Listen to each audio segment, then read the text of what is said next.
Hey there, action enthusiasts.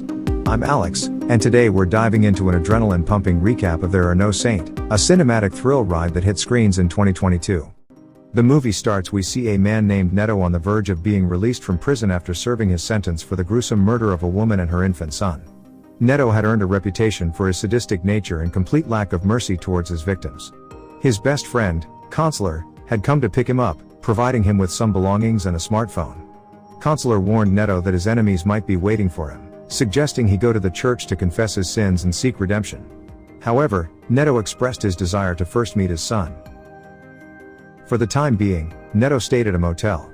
While he was organizing his belongings, his car alarm suddenly went off, prompting him to investigate. It was then that several men dressed as sheriffs attacked him. Overwhelmed by their numbers, Neto couldn't defend himself. The leader of the group reminded Neto that he would never forget the heinous acts he had committed. Flashes of his past deeds, including the brutal murder of a woman, haunted Neto's thoughts. The following day, Neto went to his ex-wife Nadia's house to see his son, Julio. Nadia's surprise at his presence was evident, and it was clear she was not pleased to see him. Neto explained that he had come solely to visit his son and asked for a brief moment with Julio. Nadia reluctantly allowed him in. Julio, ecstatic to see his father, had missed him greatly. He eagerly showed Neto one of his drawings, holding his father in high regard as his hero. However, Nadia soon approached Neto and requested that he leave because she was expecting her boyfriend. Before departing, Neto took a photograph of his son, a cherished memory. Back at the motel, Neto found himself plagued by memories of his past crimes, particularly the gruesome torture of a woman, where he had brutally stabbed her hands in his pursuit of information about her husband. Determined to seek redemption, Neto visited a church to confess his sins. There, he encountered an old friend who had become a priest. The priest revealed that he frequently saw Julio and commended the boy as a good child who held his father in high regard. In the evening, Neto went to a cafe to meet his friend, Billy, to apologize and express his desire to abandon a life of crime in favor of a more normal existence. He confided in Billy, explaining his desire to lead a regular life. However, Billy, burdened by numerous enemies seeking revenge, informed Neto that he couldn't simply stop and live like an ordinary person. Billy also provided some information about Neto's ex-wife's new boyfriend, revealing that he was a real estate businessman. The following day, Neto returned to his ex-wife's house to learn more about her boyfriend. He discreetly followed her car, hoping to gather additional details about the man. This brief glimpse into the life of Nadia's boyfriend, Vincent, revealed that he was involved in torturing another individual, suggesting he might not be a good person. On the subsequent day, Nadia visited her boyfriend, Vincent, to request the monthly financial support he owed her. Vincent callously threw the money at her, degrading her by insinuating that their relationship was purely for his pleasure. Neto observed this from a distance and, filled with concern, left the scene while Nadia collected the money. Upon returning to the motel, Neto was pleasantly surprised to find his son, Julio, waiting for him outside. Julio expressed his longing for his father and his desire to live with him. Neto was deeply moved by his son's words and the two shared a heartfelt conversation. Julio proudly displayed his paintings, all of which depicted his father, Neto. The following day, Neto received a call from Counselor, who informed him that he had been interrogated by Neto's enemies in an attempt to discover his whereabouts. Neto decided it was time to return home, waking up Julio and explaining the situation to him. When they arrived home, Nadia was waiting, and she scolded her son for not seeking her permission to meet his father. Later, as Neto was having dinner in his car, he received a message from Nadia, asking him to leave her and Julio alone. Neto agreed but requested one final meeting. As he headed to the meeting with Nadia, he encountered some of his enemies waiting for him outside, sparking a fierce battle between Neto and his adversaries. Despite the odds, Neto managed to defeat all his enemies. Following his meeting with Nadia, Neto promised to leave her and Julio alone. However, it became apparent that there were still lingering feelings between Neto and Nadia. They reminisced about their past memories, leading to an intimate encounter in the car. After their passionate encounter, Nadia coldly told Neto not to expect anything from her and instructed him to leave the car, leaving him behind.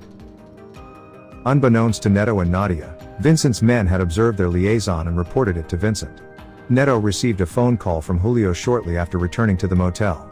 Julio informed him that his mother had been tortured by Vincent and implored him to come immediately. Neto rushed to Nadia's home, but tragically, he arrived too late to save her, and Julio had been taken hostage by Vincent. Neto attempted to rescue his son but was unsuccessful as Vincent managed to escape with Julio. The police arrived at the scene and, seeing Neto there, mistakenly assumed he was involved in the incident.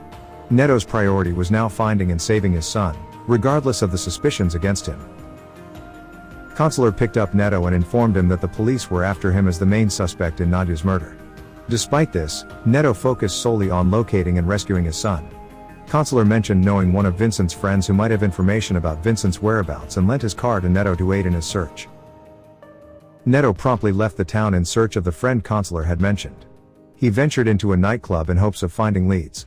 Neto ordered drinks and observed the crowd while inquiring about a man named Rink. A woman named Inez approached him and offered her company. Neto accepted and asked Inez about the Rink.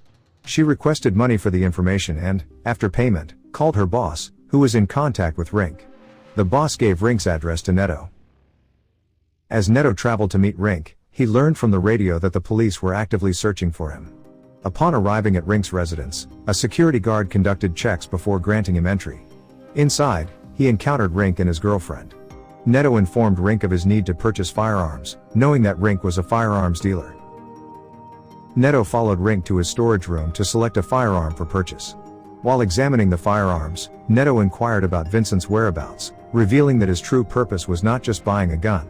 Realizing this, Rink attempted to react, but Neto swiftly shot him in the leg and callously killed Rink's girlfriend when she attempted to defend herself. Neto proceeded to torture Rink for information, eventually learning that Vincent was out of town for business. With the information he needed, Neto executed Rink, acquired weapons and money from Rink's stash, and quickly left the scene. Returning to the nightclub, Neto encountered Inez. Unbeknownst to him, some of Vincent's men had trailed him to the nightclub. They initiated a gunfight in the restroom, but Neto managed to eliminate all of Vincent's men on his own. After the confrontation, Neto approached Inez at the bar and requested her assistance in crossing the border. He proposed that she pose as his wife to divert the guards' attention. Inez agreed, setting the condition that Neto would pay her $1,000, which he accepted. They successfully crossed the border and planned to spend the night at a motel. Neto expressed his gratitude to Inez and mentioned that he would drive her to the bus station the next day. Before retiring to her room, Inez inquired about Neto's reason for coming to the town. Neto explained that he was searching for Vincent, who had kidnapped his son. Upon hearing this, Inez offered to assist him but requested payment, a proposition to which Neto agreed. Inez proceeded to visit a real estate website, posing as a potential buyer in search of a house. She contacted Vincent and arranged a meeting to discuss the property she was purportedly interested in, using this as an opportunity to get closer to Vincent and potentially gather information about his whereabouts. The following day, Inez went to visit the house, and Vincent was there to assist her. Vincent explained his business to her and appeared to be attracted to her, inviting her to dinner. Back at the motel, Inez shared some pictures she had taken while interacting with Vincent earlier that day with Neto. He expressed his gratitude for her efforts. Later that night, Inez went to Vincent's house to attend his invitation. Vincent greeted her warmly and invited her inside. Once inside, Vincent offered her some drugs, which she accepted with pleasure. As she became intoxicated, Vincent suddenly slapped her and continued to beat her, revealing that he was aware of her collaboration with Neto. Neto rushed to Vincent's house upon learning that Inez was in danger. He defeated Vincent's guards one by one and entered the house, instructing Inez to leave immediately. Neto managed to capture Vincent and planned to teach him a lesson by torturing him with the sharp weapons he had prepared. Despite enduring torture, Vincent initially refused to reveal Julio's whereabouts. Frustrated by Vincent's silence regarding his son's location, Neto began torturing him more severely. Vincent eventually disclosed that Julio was with a human trafficker named Sands. Neto was about to leave Vincent, but he stopped himself when Vincent insulted his wife, describing her as the worst whore he had ever met. Enraged by the insult, Neto decided to kill him.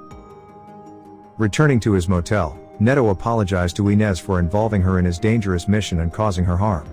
She reassured him, stating that she had willingly chosen to help him and thanked him for saving her earlier. They made love to each other later that night and it turned out both of them had a mutual feeling. The next day, Neto, filled with concern for Inez's safety, once again urged her to leave the city, fearing that she might become a victim. Despite his insistence, Inez remained resolute in her decision to stay by his side. After a heated argument, she eventually left the city by taxi, leaving Neto to continue his search for Sands. Neto visited a local boxing ring to inquire about Sands' whereabouts. However, one of the people he spoke to secretly informed their boss that Neto was looking for Sans. Inez cancelled her plans to leave the city and rejoined Neto at the boxing ring. While waiting for information about Sans, they were suddenly ambushed by a group of men. Neto was knocked unconscious and awoke to find himself in a car with some of Sans' men. Seizing an opportunity, he fought back and defeated all of Sans' men. Neto resumed his search and eventually arrived at Sans' remote forest base. There, he discovered numerous people held captive in isolated rooms, including Inez, who was being tortured by Sans' men. Sans' men apprehended Neto and brought him before Sans himself. Sans recognized Neto and revealed that the woman Neto had tortured and killed at the beginning of the story was his wife. Furthermore, Neto had also killed Sans' son. Sans was determined to avenge their deaths and ordered his men to torture Inez and Julio. Bound and restrained, Neto could do nothing but listen to the screams of Inez and his son, Julio. In a desperate bid to save his loved ones, Neto summoned all his strength and fought back. Despite being stabbed with a knife by one of Sans' men, he managed to overpower and eliminate all of them. Finally, he turned his attention to Sans and confronted him, ultimately killing him. With the little strength he had left, Neto tried to save his son, but it was too late. Julio had already perished after being submerged in the well. Neto retrieved his son's lifeless body and buried him the following day, deeply regretting the suffering Julio had endured as a consequence of his own sins. Inez was there to support him during this painful time.